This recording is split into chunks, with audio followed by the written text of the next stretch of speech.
Y esta mañana está con nosotros Eugenio Grandio, él es el presidente de la Electromovilidad Asociación. Eugenio, ¿cómo estás? Buenos días. Muy bien, ¿y tú? Buenos días. Con gusto de saludarte. Bueno, primero y lo básico, cuéntanos quiénes conforman la EMA. Hemos hablado en varias ocasiones, pero vale la pena pues volver a decirle a nuestro público quiénes son. Claro, es una coalición de más de 20 empresas, todas enfocadas en tratar de promover el vehículo eléctrico como una solución para tener mejor calidad de vida, mejor calidad de aire. Son empresas mexicanas, fabricantes de automóviles, de infraestructura de carga, de servicios financieros, que todas están enfocadas en promover este tipo de tecnologías y que México no se quede atrás en su adopción.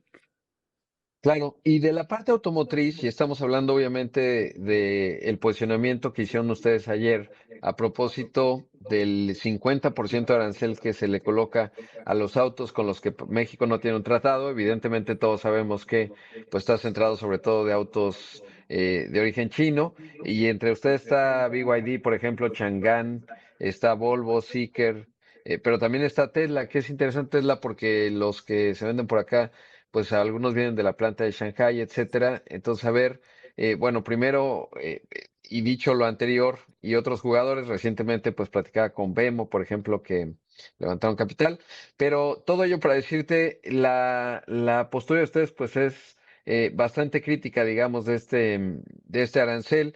¿Desde dónde lo explican y cómo lo explican, Eugenio? Mira, una cosa que se me hizo muy interesante de la propuesta, del presupuesto de este año es que era este enfoque también en la salud, ¿no? Por eso hablaban de la cuestión de refrescos, de cigarros, pero pues una de las cosas que más está afectando la salud de los mexicanos, especialmente en las grandes ciudades como México, Monterrey y Guadalajara, es el tema de calidad de aire, ¿no? Y la contaminación. Y por eso mismo es que muchos de los gobiernos a nivel mundial apoyaron esta transición al vehículo eléctrico y crearon mecanismos como incentivos y programas para que los fabricantes empezaran a hacer coches eléctricos, para que los consumidores compraran coches eléctricos y ir en esta transición era muy importante. México nunca fue muy agresivo, sí tenemos algunos incentivos, pero nunca fuimos de los países que puso los mecanismos que realmente ayudaron a que fuéramos de los primeros. Pero empezamos a gozar de los beneficios a medida que otros países llegaron ahí y empezaron a traer coches eléctricos más baratos. Y como sabe Rodrigo, yo en este tema de coches eléctricos llevo como 10 años y ha sido ese enfoque de empujar a mil barreras, que no había infraestructura, que no había mucha conciencia, que no había muchos modelos. Y justo estábamos llegando a un punto en donde ya son más de 100 modelos eléctricos, empieza a haber inversión en infraestructura de carga rápida. Y ahora, pues esto va a detener la entrada, especialmente en los países que están liderando esta revolución tecnológica. Y pues nos preocupa porque uno le va a afectar al consumidor que pues ahora empezaba a optar por un coche eléctrico en vez de uno de gasolina y pues probablemente con esto regrese, que en consecuencia va a seguir que nuestras ciudades sigan comprando coches que siguen contaminando, siguen gastando gasolina y indirectamente pues también hace que la gente que invirtió y le apostó al tema de infraestructura de carga pues ahora los volúmenes más lentos. Entonces creemos que por el volumen que representa pues todavía no es mucho. Y además, la verdad, las marcas que le han apostado, y tú conoces a nuestros miembros, Tesla, Volvo, BYD, han demostrado que los mexicanos sí tenían interés en estas tecnologías. Mucha gente como tú se ha empezado a animar por un coche eléctrico y ahora con esto, pues no sabemos si esto va a hacer que regresen a la gasolina, que hagan que México se quede atrás, o lo más importante, que la misma innovación con estos aranceles se les cubra para que sigamos haciendo coches de gasolina cuando todo el mundo está transicionando estas nuevas tecnologías, ¿no? Claro. Ahora, las cifras ustedes normalmente van dando a conocer un reporte para entender, digamos, la dimensión de los coches que se están vendiendo, de los coches eléctricos o híbridos conectables. ¿Cuáles son esas cifras, Eugenio? Las más Eso recientes. es un dato importante, Rodrigo, porque a pesar de que la industria automotriz ha estado estable o en ligero decremento, nosotros traemos cerca de 40% de incremento en el último año. Entonces, quiere decir que a pesar de que los coches sí se venden lo mismo, cada vez más gente opta por un coche eléctrico. Fueron 46,000 vehículos entre eléctricos e híbridos conectables y el año pasado fueron 70,000. Nuestro estimado es que este año íbamos a estar cerca de los 100,000 unidades, que ya representa como un 7-8% del mercado solo en estas tecnologías por las marcas que le han apostado. Y una de las cuestiones interesantes es que solo estas 8 marcas que son parte de la EMA son ya alrededor del 90%, que esa es otra de las cosas que también hacíamos llamado en nuestra carta. Hemos demostrado que el mexicano quiere coches eléctricos y ojalá también las marcas que van a quedar protegidas con este arancel también se empiecen a animar a traer mejores tecnologías a México y no nada más coches de tecnologías anteriores, ¿no? Y en este sentido de los 100,000 que se ven, algo que me llamó la atención es el precio. Ustedes citaban cómo se han comportado los precios y entender si ya tienen más o menos calculado cuál puede ser el impacto de este 50%. Debo decir que, bueno, vamos a ir a la renegociación del TEMEC, del Tratado México-Estados Unidos y Canadá, y recordaba al inicio del programa que en mayo el gobierno de Biden aplicó un arancel de 100% a los vehículos, pues básicamente a los vehículos provenientes de China. Canadá hizo lo propio. México pues está en 50% y saber si en 50% en lo que analizan desde la EMA hay todavía, digamos, oportunidad de colocar producto en México, uno, y cuál pudiera ser el impacto. Mira, nosotros trabajamos con un instituto que fue el que también sacó los datos del Dieselgate y todo eso, y hace investigaciones sobre el tema de emisiones. Y ellos sacaron un estudio recientemente que decía que los autos de gasolina en los últimos 3 años han subido 25%, mientras los híbridos conectables y eléctricos han bajado 35 y 37% respectivamente. Entonces, esto ha hecho que la diferencia ya de dar el brinco de una gasolina a un eléctrico sea muy cercano, y eso estaba motivando a que más gente lo haga. Con este arancel probablemente desaparezca ese beneficio o ese acercamiento que se estaba logrando.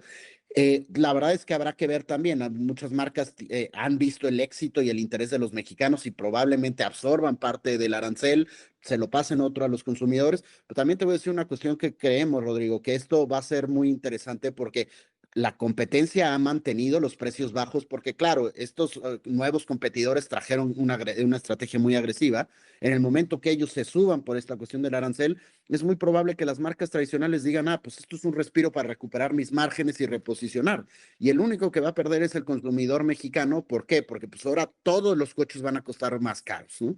Entonces, esto creo que no va a ser muy bueno. Y además, la cuestión que tú decías, por ejemplo, Canadá está analizando si quiere seguir esta estrategia, porque claro, al Estados Unidos dejar de ofrecer estos productos, al quitar los incentivos y quitar los mandatos que obligaban a los fabricantes a tratar de perseguir estas tecnologías, pues también los canadienses se quedan sin acceso o sin la posibilidad de seguir en esta ruta de reducir de emisiones. Y también ya están analizando quitar esta restricción del 100%. Entonces, la verdad aquí una de las preguntas es, ¿hacia qué tipo de coches queremos que tengan los mexicanos? Coches de última tecnología y cómo esto puede afectar que nos esté llegando o que nos sigan llegando coches con tecnologías anteriores bajo esquemas como el decreto automotriz y que además, pues lo que es muy importante es las marcas que han apostado, o sea, tienes el caso de Volvo, por ejemplo, que era una empresa que es marca tradicional, conocida por coches de gasolina, que hay un portafolio 100% electrificado y que ha sido muy exitoso. Marcas como Tesla, que está 100% enfocados en eléctricos, y claro, el acceso de todas estas nuevas compañías que están muy enfocadas en electrificación y que están trayendo productos muy nuevos, muy eficientes, que además, pues al final le benefician al consumidor en ahorros del 70% en comparación a un coche de gasolina, ¿no? Y esta mañana está con nosotros Eugenio Grandio, él es el presidente de la Electromovilidad Asociación, la EMA. Eugenio, como ya decías, bueno, pues tú conoces muy bien el sector de la electromovilidad desde hace décadas, incluso antes de que se formara la EMA. ¿Cómo está la cadena de valor, sobre todo, y cómo observas que le pueda pegar a los aranceles? Porque, bueno, pues China es un jugador enorme en materia de baterías de litio, etcétera. Una compañía como Tesla, que es de origen estadounidense, evidentemente, pues parte de lo que vende en México y otras geografías, pues se produce en la planta de Shanghai, etcétera. Obviamente puede tener un impacto en cuanto a estos aranceles que ha anunciado México, pero saber en términos de la cadena de valor y de los insumos en la electromovilidad, qué papel juega China y cómo le puede pegar incluso a empresas que tienen coches eléctricos que incluso puedan tener plantas en México que son de otra geografía que no es China, nominalmente hablando. Mira, yo creo que ese es uno de los temas más interesantes porque cerca del 90% de las pilas vienen de Asia. Eso, y no solo China, sino también Corea y a menor medida Japón. pero especialmente los dos mayores productores en esos primeros dos pues, son que ninguno de esos dos tenemos tratado de libre comercio. Y entonces también es un poco la transición que está teniendo la misma industria automotriz en el sentido de que puedes estar comprando un vehículo europeo, pero la pila es china o es japonesa o es coreana. Y entonces habrá que ir viendo que esto que fue enfocado en estos países con los que no tenemos el tratado, pero también puede ser que un vehículo europeo fabricado en Europa tenga esta pila y por como las reglas de contenido se diseñaron, que fueron pensadas en vehículos de gasolina, pues ahora puede que el vehículo no reciba los beneficios y tenga que también pagar el arancel. Entonces, claro, hablabas, por ejemplo, del caso de Tesla. Tesla tiene una estrategia en donde fabrica coches en Estados Unidos, en China y en Europa. Volvo, por ejemplo, tiene plantas en varios países. El mismo BYD está empezando a hacer esta estrategia. Entonces, claro, yo creo que muchos de estos fabricantes con estas nuevas reglas, pues tendrán que reacomodar estrategias, ajustar márgenes, pero también, pues mucho lo que se ha hablado es que esta es cuestión para promover la industria nacional. Esto viene de una cuestión en donde muchos de estos países llevan 10, 15 años trabajando con una misión clara de desarrollar una industria de menores costos, de integración vertical, que nosotros nos hemos ido quedando atrás. Nosotros en general producimos 3 o 4 modelos de coches eléctricos. Un dato interesante es que ya somos los que más exportan de estos vehículos a Estados Unidos. Sin embargo, muy pocos de esos coches se quedan en México y en un caso extraño, son más baratos los coches mexicanos eléctricos en Estados Unidos que en México. Entonces, ahí es en donde creo que tenemos que hacer un análisis de cómo se está planteando o qué otras medidas podemos hacer para favorecer que siga habiendo coches mexicanos en México. Una de las cuestiones que ha sido muy eficiente son las normas de eficiencia que le exigen a las marcas traer nuevas tecnologías. Inclusive nosotros proponíamos en la carta revisar el decreto automotriz porque va a ser interesante que marcas que no son parte tengan que pagar un arancel, pero podamos recibir coches de esos países por marcas porque producen aquí en México y entonces literal tengamos coches de esos países nada más con logotipos de otros, de productores locales, ¿no? Entonces ahí es lo que hay que estar analizando, pero no perder de vista eso, Rodrigo. Todo el empuje de los gobiernos era por una cuestión de salud, de reducción de emisiones y eso no lo podemos perder de vista, ¿no? Claro. Ahora, en el contraargumento, digamos, está ahí muy presente, es pues que las compañías que tienen plantas acá en México, pues compran más de varias de 20,000 millones de dólares en proveeduría, hablan de 1 millón de empleos directos. Obviamente eso, pues también las empresas que están agremiadas en EMA tienen distribuidores, etcétera, pero desde la óptica de política industrial, pues, ¿cuál sería, digamos, ahí el argumento que tendrían ustedes en ese componente? Porque obviamente lo estamos viendo en varios países, ¿no? Hubo ahí algunos movimientos que seguro los has visto en Brasil, en donde se pusieron de acuerdo los que tienen plantas, y entonces, y ha habido una ola arancelaria en Europa también, lo que ya mencionabas de Estados Unidos. Entonces, ¿qué decir ante ello? Porque obviamente con Donald Trump, pues los objetivos medioambientales han ido quedando un poco desdibujados en las agendas de todos los países, incluido México, y parece ahora que es un tema de política industrial. Y obviamente México pues está muy alineado con Estados Unidos, ¿no? Que aunque se diga que no desde el gobierno en cuanto a que es por presión de Estados Unidos, pues esta ya la veníamos viendo desde el año pasado. Mira, Rodrigo, la verdad es que, y no sé si esto muestra un poco mi edad, pero yo me acuerdo cuando en México teníamos 5 marcas de coches, ¿no? Y a partir de que le apostamos a la apertura fue en donde el mercado creció, hubo más opciones para los clientes y muchas de estas marcas, por la estructura, costos, proveeduría que hay en México, apostaron por México. Y cambiar una estrategia, volvernos a cerrar, creo que no es el camino, y más cuando la industria está sufriendo una transformación importante con la cuestión de electrificación. Creo que en clases de economía y de negocios siempre nos dan los casos de empresas como Kodak, como Blockbuster, que no supieron interpretar los tiempos y quedaron fuera, ¿no? Esta es una de las cuestiones que vemos de preocupación de que el mundo esté cambiando la cuestión de electrificación, que cada vez estos coches van a ser más eficientes, más baratos, menores costos al usuario y que nosotros por este desacoplamiento con esta evolución del resto del mundo perdamos esa competitividad y nos volvamos, bueno, los últimos coches de gasolina se hicieron en México, ¿no?